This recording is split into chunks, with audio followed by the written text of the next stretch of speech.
સુરતના એક કાર્યક્રમમાં માયાભાઈ આહિરે સરકારી ચાપલુસીની હદ વટાવી દીધી. તેમણે આમ તો મજાકમાં કીધું કે સામાન્ય લોકો ટેક્સ નથી ભરતા, વિડીયો બનાવે છે અને લોકોને કહે છે કે અમારા ટેક્સમાંથી નાણાં તેમને કે પગાર મળે છે. પણ મને લાગે છે કે માયાભાઈ આહિરે ભૂલી ગયા કે દેશના 80 કરોડ લોકોને 5 કિલો અનાજ ઉપર નિર્ભર આ ભાજપે કર્યું છે. તેઓ જે વ્યક્તિની ચરણ વંદના કરે છે, ચરણ ચાપલુસી કરે છે, એ વ્યક્તિએ સમગ્ર દેશને 5 કિલો અનાજ ઉપર નિર્ભર કરી દીધા છે. ત્યારે તેમનો આ વ્યંગ એક સામાન્ય વ્યક્તિની જે સ્વાભિમાનતા છે તેને ઠેસ પહોંચાડે છે.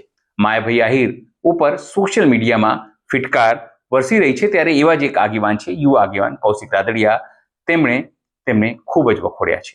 નમસ્કાર, હું છું ચિંતામણી પુત્ર અનિલ પટેલ. સ્વાગત છે આપનો મારા કાર્યક્રમમાં. આવો સાંભળીએ કૌશિક રાદડિયા શું કહી રહ્યા છે.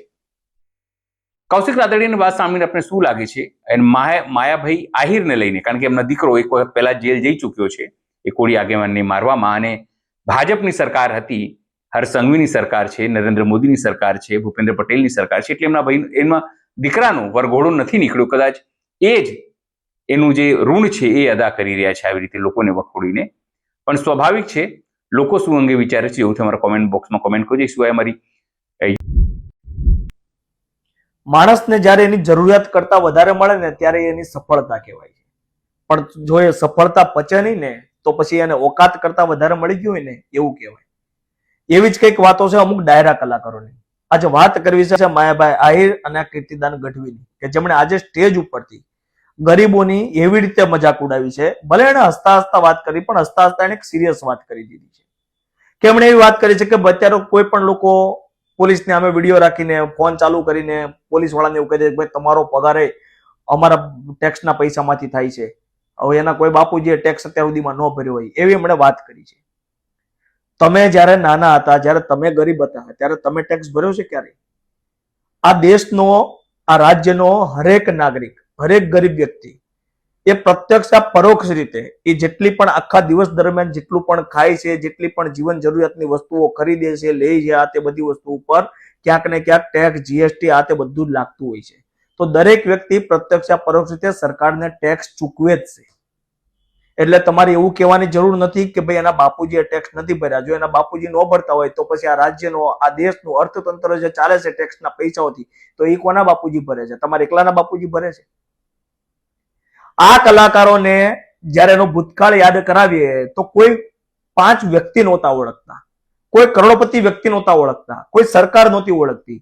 આ નાના નાના ગામડાઓની અંદર સ્ટેજ ઉપરથી એ નાના નાના કલાકારની અંદર નાના નાના સ્ટેજ ઉપરથી પ્રોગ્રામો કરતા હતા. અને ગરીબ માણસો, આ જ ગરીબ માણસો જેને આજે મજાક ઉડાઈ છે જે લોકોની, એ જ ગરીબ માણસો રૂપિયો, 2 રૂપિયા, 5 રૂપિયા ફાળો કરીને એ જોડીમાં ભેગા કરીને ત્યાં આગળ સ્ટેજ સુધી પહોંચાડતા.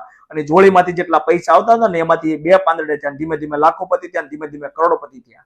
અને કરોડોપતિ થઈ ગયા ને એટલે હવે એમને તમારી જરૂર નથી, એટલે એ કરોડપતિના ખોળામાં બેસી ગયા અને ધીમે ધીમે સરકારના ખોળામાં બેસી ગયા.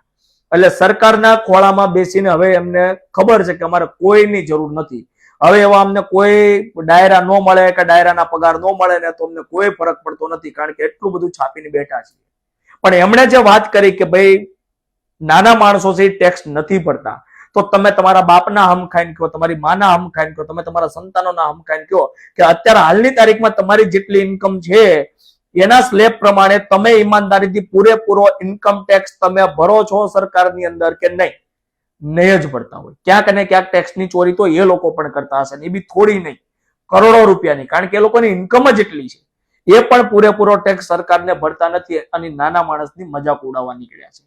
એમાં એમણે એવું કહી દીધું કે ભાઈ ગરીબ માણસો, એટલે એ જે લોકો ફોનમાં વાત કરતા હોય છે, જે વિડીયો ઉતારતા છે, એ લોકોના પાસે ખાનદાન તો આખું પેલા રેશનિંગના ઘઉં લઈને ખાતું હોય છે.